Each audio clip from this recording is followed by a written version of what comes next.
भारतीय इतिहास के पन्नों में एक ऐसा अध्याय है जो मौर्य साम्राज्य के पतन के बाद भारत की राजनीतिक और सांस्कृतिक दशा को समझने के लिए अत्यंत महत्वपूर्ण है।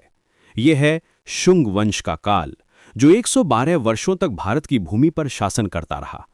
आज हम इस गौरवशाली राजवंश की कहानी सुनेंगे, जिसने न केवल राजनीतिक स्थिरता बनाए रखी, बल्कि भारतीय संस्कृति और वैदिक परंपराओं को नई ऊंचाइयों तक पहुंचाया।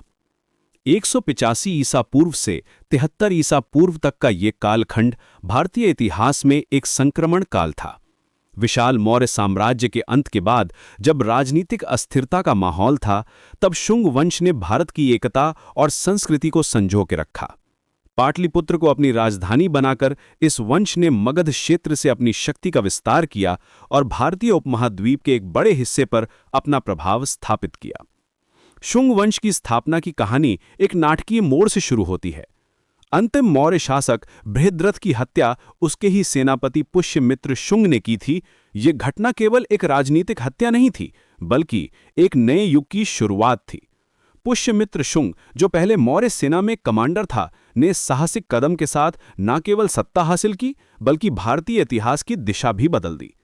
उसकी ये कार्रवाई दिखाती है कि उस समय मौर्य साम्राज्य कितना कमजोर हो चुका था और नए नेतृत्व की कितनी आवश्यकता थी।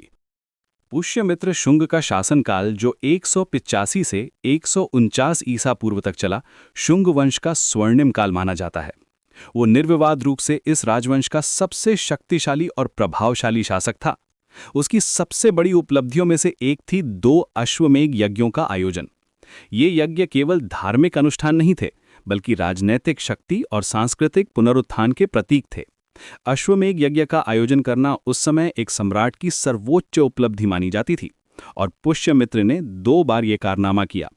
ब्राह्मण धर्म और वैदिक परंपराओं के समर्थन में पुष्यमित्र शुंग की भूमिका अत्यंत महत्वपूर्ण थी।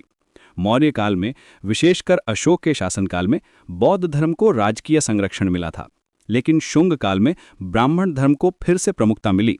ये परिवर्तन केवल धार्मिक नहीं था, बल्कि सामाजिक और सांस्कृतिक भी था। वैदिक अनुष्ठानों, यज्ञों और ब्राह्मणीय शिक्षा प्रणाली को नया जीवन मिला। हालांकि ये ध्यान देने योग्य है कि बौद्ध धर्म का पूर्ण दमन नहीं हुआ, बल्कि उसे राजकीय संरक्षण नहीं मिला। पुष्यमित्र शुंग की सैन्य उपलब्धियां भी उल्लेखनीय थीं। उसने यूनानी आक्रमणों का सफलतापूर्वक सामना किया और भारतीय भूमि की रक्षा की। उत्तर पश्चिम से आने वाले यूनानी आक्रमणकारियों के खिलाफ उसकी जीत ने न केवल राजनैतिक स्थिरता लाई, बल्कि भारतीय संस्कृति की रक्षा भी की। इतिहासकारों के अनुसार पुष्यमित्र शुंग के समय भारतीय संस्कृति पुनः सशक्त हुई। ये कथन इस बात को दर्शाता है कि उसका शासनकाल केवल राजनैतिक सफलता का नहीं, बल्कि सांस्कृतिक पुनर्जागरण का भी काल था। शुंग काल की प्रशासनिक व्यवस्था मौर्य काल से कुछ अलग थी। जहां मौर्य साम्राज्य अत्यधिक केंद्रीकृत था, वहीं शुंग प्रशासन में राजतंत्रीय व्यवस्था थी, जिसमें राजा सर्वोच्च अधिकारी था। फिर भी सैन्य, न्यायिक और कर प्रणाली मजबूत थी।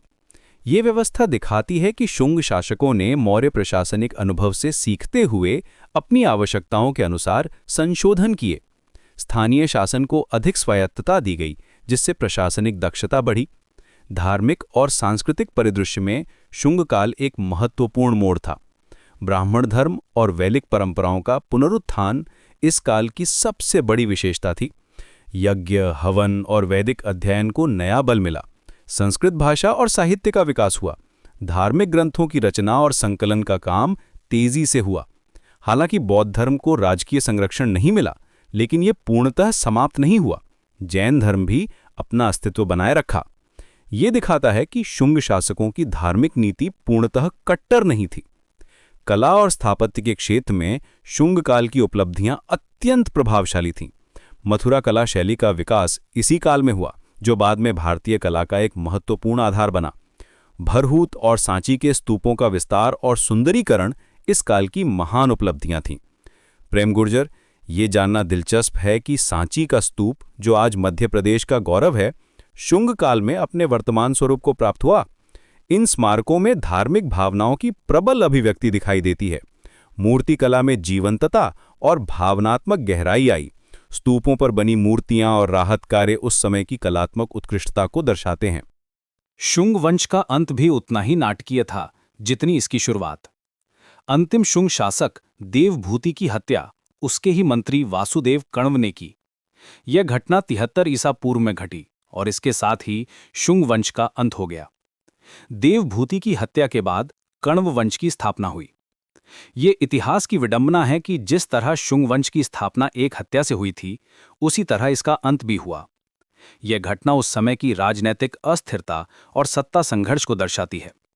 शुंग वंश का ऐतिहासिक महत्व इसकी राजनीतिक उपलब्धियों से कहीं अधिक व्यापक है। मौर्य साम्राज्य के पतन के बाद जो राजनीतिक शून्यता आई थी, शुंग वंश ने उसे भरा। इसने भारतीय संस्कृति और परंपराओं की निरंतरता बनाए रखी। वैदिक धर्म और ब्राह्मणीय परंपराओं का पुनरुत्थान भारतीय सभ्यता के लिए अत्यंत महत्वपूर्ण था। कला और स्थापत्य के क्षेत्र में इसके योगदान आज भी हमारे सामने हैं। शुंग काल में विकसित कलात्मक शैलियों ने बाद के कालों को प्रभावित किया। शुंग वंश की कहानी हमें ये सिखाती है कि राजनीतिक परिवर्तन के समय में भी सांस्कृतिक निरंतरता कैसे बनाई जा सकती है। ये दिखाता है कि एक छोटा राजवंश भी, यदि उसके पास दृढ़ संकल्प और सांस्कृतिक दृष्टि हो, तो वह इतिहास में अमिट छाप छोड़ सकता है। शुंग वंश ने मौर्य साम्राज्य और गुप्त काल के बीच एक महत्वपूर्ण सेतु का काम किया। इसने भारतीय राजनीति में स्थिरता लाई और सांस्कृतिक विकास को नई दिशा दी। आज जब हम भारतीय इतिहास को देखते हैं तो शुंग वंश का योगदान स्पष्ट रूप से दिखाई देता है। इसकी धार्मिक नीतियों, कलात्मक उपलब्धियों और प्रशासनिक सुधारों ने भारतीय सभ्यता को समृद्ध बनाया। ये वंश हमें ये भी सिखाता है कि इतिहास में छोटे कालखंड भी कितने महत्वपूर्ण हो सकते हैं। शुंग वंश की विरासत आज भी हमारे मंदिरों, मूर्तियों और सांस्कृतिक परंपराओं में जीवित है।